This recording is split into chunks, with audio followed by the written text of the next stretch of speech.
नमस्कार दोस्तों, आप सभी लोगों का एक बार फिर से स्वागत है इलेक्ट्रिकल क्लब में। दोस्तों आज की वीडियो हम बात करने वाले हैं electrical design drawing and estimation first की, यानी कि ईडीडी फर्स्ट के।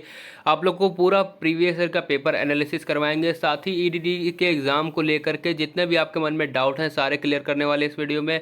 साथ ही आप लोग को कुछ मोस्ट इंपॉर्टेंट क्वेश्चन भी बता देंगे जो कि 2023 के एग्ज़ाम में आप लोग के पूछे जाने वाले हैं।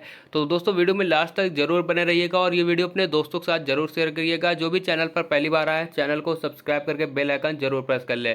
तो चलिए दोस्तों वीडियो को स्टार्ट कर लेते हैं। सबसे पहले आपके मन में बहुत सारे डाउट हैं, उनको क्लियर कर देते हैं। तो उनमें आप लोग को ये डाउट होगा कि आप लोग को कॉपी और इसके अलावा चार्ट दोनों मिलेंगे या फिर एक मिलेगा, केवल कॉपी मिलेगी या फिर केवल चार्ट मिलेगा। तो दोस्तों आप लोग को बता दें कि जो ईडीडी का एग्ज़ाम होता है इसमें आप लोग को लिखने वाला कार्य भी होता है और डायग्राम भी बनाना होता है। दोनों कार्य आप लोग को करने होते हैं। तो बोर्ड आप लोगों को दोनों चीज़ें प्रोवाइड कराएगा।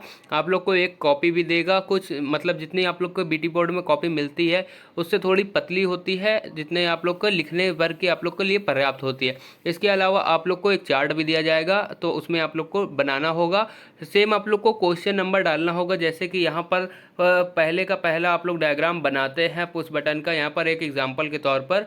तो आप लोग को पुश बटन वहाँ पर चार्ट में डालना होगा क्वेश्चन नंबर 1 का ए, इसके अलावा आंसर, तो ये आप लोग को वहाँ पर डालना होगा। इसके बाद नेक्स्ट है कि कितने नंबर का पेपर होता है, 100 नंबर का, 75 नंबर का या फिर 50 नंबर का, और कितने पासिंग मार्क लाना होता है। तो यह आप लोग का 50 नंबर का होता है और आप लोग को 17 पासिंग मार्क लाना होता है। इसके अलावा बहुत सारे स्टूडेंट ये भी पूछने वाले हैं कि आप लोग का जो आप लोग का ड्राइंग बोर्ड लेकर जाना होता है या फिर वहाँ पर खुद ही मिलता है। तो आप लोग का जो एग्ज़ाम होगा तो आप लोग को वहाँ पर पता चल जाएगा कि सीट किस प्रकार की है। अगर सीट आप लोग की अच्छी हो तो आप लोग बोर्ड न ले जाइएगा, अदरवाइज़ आप लोग बोर्ड लेकर ज़रूर जाएं, ताकि वहाँ पर आप लोग को कोई भी दिक्कत का सामना ना करना पड़े या फिर आपका पेपर न छूटे, क्योंकि वहाँ पर सेंटर वाले आपको बोर्ड प्रोवाइड नहीं करवाते हैं। आप लोग को खुद से लेकर जाना है। यदि आपको लिए सीट बेटर है, पर्याप्त है, क्योंकि चार्ट होता है बड़ा, तो आप लोग के लिए अगर सीट सही है तो आप लोग बोर्ड लेकर मत जाइएगा। चलिए अब हम लोग देख लेते हैं प्रीवियस ईयर के पेपर के बारे में, पूरा एनालिसिस करेंगे मोस्ट इंपॉर्टेंट क्वेश्चन के साथ। दोस्तों वीडियो को स्टार्ट करने से पहले आप लोग को बता दें कुछ मोस्ट इम्पॉर्टेंट और चीज़ें, जैसे कि आप लोगों के लिए जो भी ईडीडी का एग्ज़ाम होता है तो आप लोग हिंदी इंग्लिश दोनों में आप लोगों को पढ़कर आंसर देना है। क्योंकि मान लीजिए यहाँ पर जैसे कि दिया है का सेकंड नंबर, तो यहाँ पर लिखा है द्विध्रुव द्विपेक्षी पस स्विच, तो इसका मतलब क्या होता है बहुत सारे स्टूडेंट को नहीं पता होगा, हिंदी मीडियम या इंग्लिश मीडियम वालों को। तो यहाँ पर इसका मतलब क्या होता है यहाँ पर देख लीजिएगा। तो इंग्लिश का जो आप लोग पेपर है उसको ज़रूर पढ़िएगा। तो यहाँ पर double pole double throw switch इसका मतलब होता है। तो मान लीजिए आप लोग को इंग्लिश में ऐसे पता हो लेकिन शुद्ध हिंदी में ना पता हो, तो इंग्लिश और हिंदी दोनों का पेपर आप लोग पढ़कर आंसर लिखिएगा। इसके अलावा अगर दोस्तों वीडियो पसंद आ रही है तो शेयर कर दीजिएगा अपने दोस्तों के साथ, उनको भी सारे डाउट क्लियर हो जाएं और साथ ही उनको भी पढ़ने का मौका मिले। और दोस्तों जो भी चैनल पर पहली बार आए चैनल को सब्सक्राइब जरूर कर ले और फटाफट कमेंट कर दें और लाइक भी कर दें। तो चलिए शुरू करते हैं वीडियो को। सबसे पहले आता है यहाँ पर निम्नलिखित के मानक प्रतीक खींचें, यानी कि आप लोग को डायग्राम बनाना है छोटे छोटे, तो आप लोग को सिर्फ इसका सिंबल बनाना है। तो यहाँ पर पुश बटन का यहाँ पर सिंबल बनाना है। सेकंड आप लोग का two pole two way through switch बनाना है। इसके बाद आपको चोक कॉइल बनाना है। नेक्स्ट है इसमें तो आप लोग के मानक प्रतीक खींचे, यानी कि 5 हैं तो आप लोग को 5 के 5। यहाँ पर यदि ऑप्शन देता कि यहाँ पर 2 बनाना है 3 बनाना है तो आप लोग उसी के अकॉर्डिंग बनाते, लेकिन यहाँ पर नहीं दिया गया है तो आप पाँचों को बनाएंगे। ये मध्यवर्ती स्विच का मतलब है इंटरमीडिएट स्विच, और ये 5 नंबर का मतलब है 5 नंबर जो क्वेश्चन है यहाँ पर दो तरफी स्विच, यानी कि टू वे स्विच आपका, जो भी हम लोग स्टेयर केस वायरिंग में प्रयोग करते हैं। खा नंबर है ओसीबी, आईसीडीबी, एमसीबी और एनसीबी। इसके बाद है आईसीटीपी। तो इसके बाद हमारे इसका जो है युक्तियों का विस्तार करना है, यानी कि इसका डायग्राम बनाना है या फिर इसके बारे में लिखना है। तो ओसीबी आप लोग को पता होगा oil circuit breaker, MCB miniature circuit breaker, ICTP ये सब हमारे स्विच होते हैं एक तरह के, या फिर सर्किट ब्रेकर के टाइप्स होते हैं, तो इनके बारे में आप लोग को लिखना है। नेक्स्ट आ जाते हैं गा नंबर।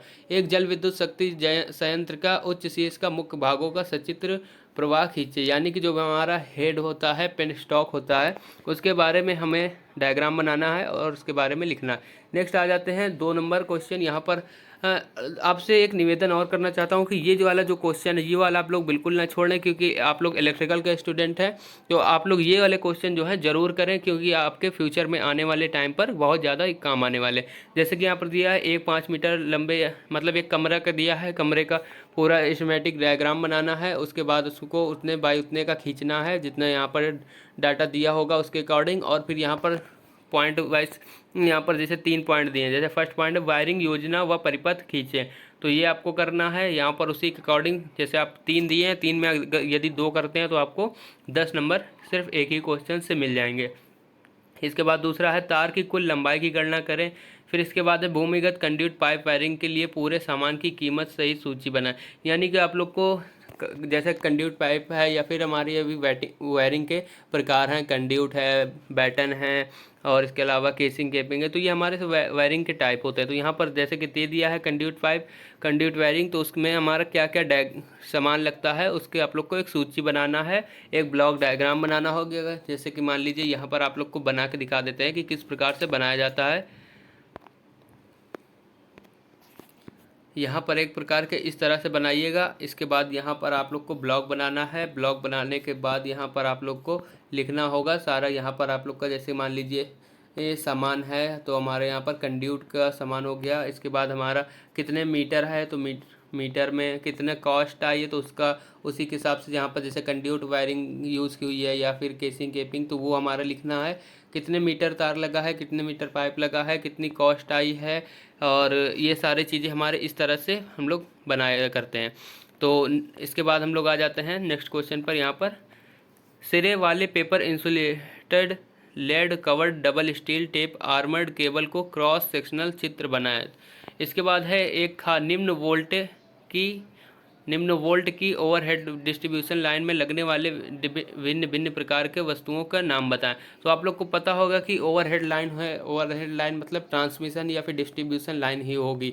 तो डिस्ट्रीब्यूशन लाइन यहाँ पर दे भी दिया है कि वितरण लाइन लगने वाली, उसमें भिन्न भिन्न क्या क्या युक्ति होती है। तो आपको पता होगा उसमें सबसे पहले तो केबल की आवश्यकता पड़ेगी, वायर की, जो हमारी वायर जाता है, वायर कौन सा होता है, ACSR। इसके बाद हमारे उसमें इंसुलेटर लगे होते हैं, किस प्रकार के होते हैं, pin type, disc type, shackle type, distribution में सभी यूज़ करते हैं। इसके बाद स्टे इंसुलेटर भी होता है। इसके अलावा उसमें और कौन कौन सी युक्ति लगी होती है, तो हमारा जब वो सब स्टेशन पर आती तो वहाँ पर हमारा सर्किट ब्रेकर भी लगे होते हैं। इसके बाद हमारा जो है और भी कई सारे डिवाइस होती है, तो उनके बारे में आप लोग को बताना।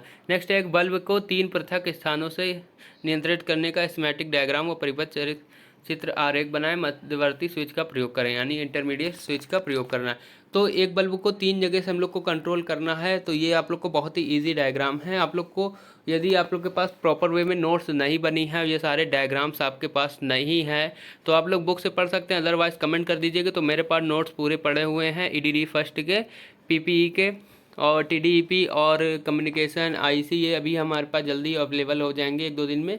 तो हमारे पास 2 सब्जेक्ट के इस बार पड़े हुए हैं। तो यदि आपको में से किसी को ज़रूरत हो तो आप लोग कमेंट करके मांग सकते हैं। तो आप लोग को यहाँ पर इसके अलावा एक बल्ब को 3 स्थान से या 2 स्थान से, जैसे हमारे स्टेयर केस दे देता है। इसके अलावा ये भी दे देता है कई बार कि आप लोग का ओपन व क्लोज सिस्टम जो होता है हमारा, तो उस तरह से कई प्रकार के यहाँ पर पूछे जाते हैं। नेक्स्ट आता है हमारा 3 नंबर क्वेश्चन में कंड्यूट पाइप वायरिंग में प्रयोग होने वाली मुख्य सामान की कीमत की सूची बनाए। जैसे कि आप लोग को भी नीचे बताया है, एक ब्लॉक बना करके उसमें कंड्यूट पाइप वायरिंग में प्रयुक्त होने जितना भी सामान होता है, तो वो सारे के बारे में हमें सूची बनाना है। नेक्स्ट है विद्युत वायरिंग का निरीक्षण व परीक्षण करते समय ध्यान में रखते हुए भारतीय विद्युत नियमों का उल्लेख करना है। नेक्स्ट आता है घरेलू वायरिंग में शॉर्ट सर्किट व लीकेज दोष की पहचान करने के लिए क्या करेंगे, वर्णन करें। तो ये आप लोग को लिखने वाला क्वेश्चन है। जब शॉर्ट सर्किट या लीकेज दोष होता है, हमारा फॉल्ट होता है, तो उसमें पहचान करने के लिए क्या क्या करेंगे। नेक्स्ट आप लोग का है अर्थिंग क्यों आवश्यक है, अर्थिंग करने के विभिन्न विधियों का नाम बताएं। बहुत ज़्यादा इंपॉर्टेंट है, हर बार ये क्वेश्चन जो है आप लोग का पूछा जाता है कि अर्थिंग क्या है, और ये फ्यूचर में भी पूछा ही जाता रहता है इलेक्ट्रिकल के, यदि आप स्टूडेंट हैं तो। नेक्स्ट आता है हमारा एक सबसे अधिफ्यूजिंग धातु के लिए गुण बताएं। एक कट राइस फ्यूज का मुख्य भाग सहित चित्र बनाएं। तो यहाँ पर आप लोग का एक हाफ फ्यूज़ यहाँ पर मेटल का जो बताना है, गुण बताना है, प्रॉपर्टी। इसके बाद जो आप लोग का कई प्रकार के फ्यूज़ होते हैं, जैसे कि होता है high rapturing fuse, HRC fuse होता है, वेरिएबल फ्यूज़ होता है। तो ये एक हमारा है कार्टराइज फ्यूज़। तो इसके बारे में आप लोग को बताना है, इसके पार्ट बताना है। नेक्स्ट है हमारा एक 3 फेज 4 वायर सिस्टम में सप्लाई को यदि प्रणाली में सिंगल फेज व 3 फेज के भारों को किस प्रकार संयोजन करेंगे। तो बहुत ही इजी क्वेश्चन है। आप लोग को 3 फेज 4 वायर सिस्टम हर जगह हम लोग ट्रांसमिशन लाइन में प्रयोग करते हैं। ये 3 फेज 4 वायर सिस्टम हमारा स्टार डेल्टा कनेक्शन के थ्रू ही निकलता है, 3 फेज 4 वायर सिस्टम। और उस सप्लाई में अगर हम सिंगल फेज और 3 फेज करेंगे तो किस प्रकार से, पहले आप लोग सिंगल फेज का बनाइएगा, बीच में आप लोग स्टार डेल्टा का कनेक्शन करके आप लोग 3 फेज 4 वायर सिस्टम आगे निकाल दीजिएगा। आप लोग का 3 फेज में भी यूज हो जाएगा। तो दोस्तों वीडियो कैसी लगी हमें कमेंट करके ज़रूर बताएं, अपने दोस्तों के साथ ज़रूर शेयर कर दें ताकि उन लोगों की भी प्रिपरेशन अच्छे से हो सके। तो मिलते हैं नेक्स्ट वीडियो में, तब तक के लिए जय हिंद।